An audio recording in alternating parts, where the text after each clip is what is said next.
Our constitution article 1 said that India that is Bharat অর্থাৎ ভারতবর্ষ বা ভারত যার নামের মধ্যেই রয়েছে ভার বহন করার ক্ষমতা।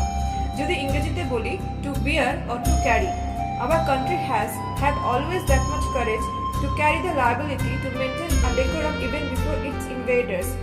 From that period of before Christ, India had fought bravely and courageously to get back her Swabhiman.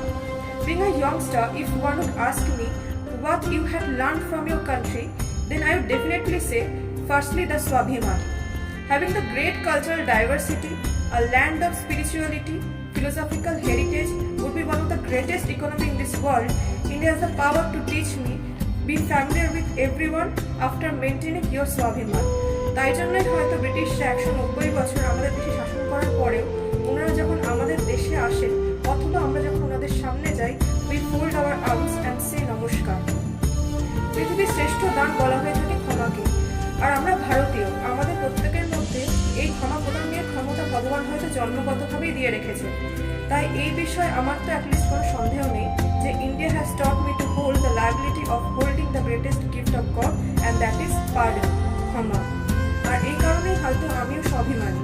For 2024, the theme of Republic Day is India, Mother of Democracy. The word democracy is derived from a word called demos, which means people, মানুষ, লোকজন, যাকে বাংলাতে বলে গণতন্ত্র। আমরা এমন একটি দেশে বসবাস করি যেখানে সবথেকে বেশি ক্ষমতার অধিকারী সাধারণ সেই দিন আনা দিন খাটা মানুষগুলো। কিন্তু মজার কথা হচ্ছে এটাই যে তারা এই বিষয়ে অজ্ঞাত অথবা জানলেও না জানার ভান করেন। আর এর সুযোগ নেয় সমাজের কিছু বিত্তবান ব্যক্তি, যারা নিজের ক্ষমতা ও অর্থের জোরে অন্ধ হয়ে ভাবে সমস্ত ক্ষমতা তাদেরই। তাই ভারতবাসীকে আগে নিজেদের বোঝা উচিত যে একজন বেকার খাটার বা দিন আনা মজুরের ক্ষমতা কতখানি।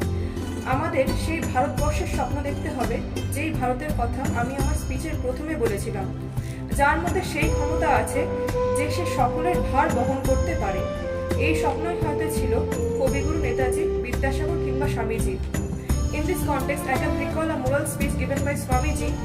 কয়েক হাজার ডিগ্রিধারী ব্যক্তি দ্বারা একটি জাতি গঠিত হয় না, অথবা মুষ্টিমেয় কয়েকটি ধনীয় একটি জাতি নহে।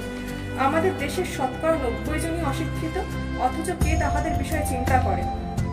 এখন হয়তো সেই শতকরার পরিমাণ শিক্ষিত ব্যক্তিদের কিছুটা বেড়ে হয়েছে 74%, কিন্তু আমরা যারা এখানে শিক্ষিত ডিগ্রিধারী, আমাদের কর্তব্য শুধু সেলফ সেন্টারেড হয়ে নিজের স্বার্থ রক্ষার কথা চিন্তা করা নয়, সেই সকল অজ্ঞ মানুষের পাশে দাঁড়ানো যারা ভাবে আমরা সমাজের কতটুকুই বা অংশ। তবেই হয়তো আমরা কোনোদিন সেই আর্টিকেল 1কে ইমপ্লিমেন্ট করতে পারবো যেখানে বলা হয়েছিল ইন্ডিয়া দ্যাট ইজ ভারত। এবং আমরাও সেদিন হয়তো বুক চক্রে এই কথাটা বলতে পারবো যে yes, we the people of India, that had already been inscripted by Dr. B.R. Ambedkar sir in the preamble of our constitution almost 75 years before. আজকের দিনেই 26th of January 1950-তে আমাদের 2 বছর 11 মাস 18 দিনের তৈরি ওয়ার্ল্ডস লার্জেস্ট কনস্টিটিউশন ইনঅ্যাক্টেড করা হয়েছিল তো বটে, কিন্তু তার মধ্যে লেখা ওয়ার্ডসগুলো ওই বুকটার মধ্যেই আবদ্ধ হয়ে রয়েছে। কিন্তু আমরা ভারতীয়রাই পারি সেই সকল ইনস্ক্রিপ্টেড আবদ্ধ ওয়ার্ডসগুলোকে বইয়ের বাইরে বার করে আনতে, সমাজে তার ইমপ্লিমেন্টেশন ঘটাতে।